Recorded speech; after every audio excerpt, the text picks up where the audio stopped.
ये है talks news network और आप देख रहे हैं पॉलिटॉक्स, राजनीति का कच्चा चिट्ठा। कांग्रेस के दिग्गज नेता और राजस्थान के प्रदेश प्रभारी अजय माकन हाल ही में हुए राज्यसभा चुनाव में हरियाणा से मिली हार को भुला नहीं पा रहे हैं। राज्यसभा चुनाव में बीजेपी और जन नायक जनता पार्टी समर्थित निर्दलीय उम्मीदवार कार्तिकेय शर्मा की जीत के खिलाफ कांग्रेस नेता अजय माकन ने पंजाब और हरियाणा हाईकोर्ट का दरवाजा खटखटाया है। यही नहीं, अजय माकन ने अपनी ही पार्टी के नेता विजय बंसल और किरण चौधरी की भूमिका पर भी सवाल उठाए हैं। माकन ने कहा कि कार्तिकेय शर्मा के पक्ष में डाले गए एक वोट को खारिज कर दिया जाना चाहिए था, क्योंकि यह उस कॉलम में चिन्हित नहीं किया गया था जहां वरीयता को दर्ज किया जाना चाहिए था।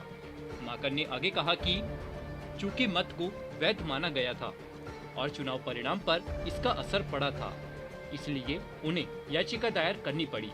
मीडिया से बातचीत के दौरान कांग्रेस के किरण चौधरी के वोट को अवैध घोषित किए जाने की खबरों के बारे में सवाल पूछे जाने पर अजय माकन ने कहा कि यह स्पष्ट था कि जब किरण चौधरी वोट डालने के बाद बाहर आई तो उन्होंने खुद कहा था कि उन्होंने उम्मीदवार के नाम के आगे टिक मार्क लगाया था।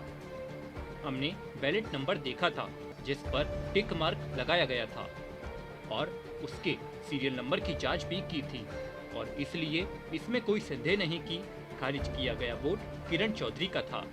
इसके साथ ही अजय माकन ने कांग्रेस के हरियाणा प्रदेश प्रभारी विवेक बंसल को भी आड़े हाथ लिया है।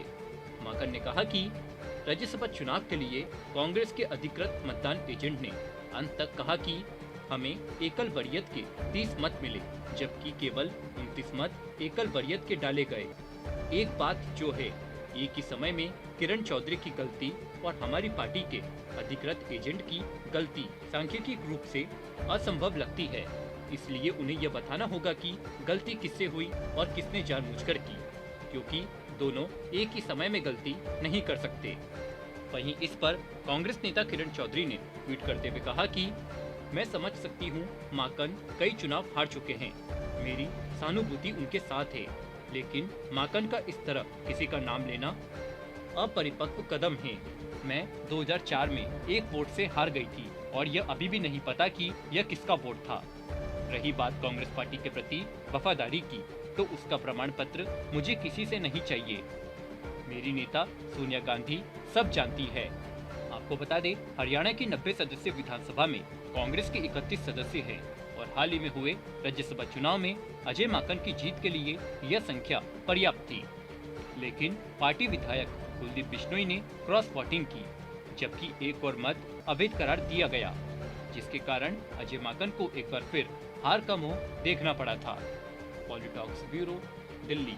ये है टॉक्स न्यूज नेटवर्क और आप देख रहे हैं पॉलिटॉक्स, राजनीति का कच्चा चिट्ठा।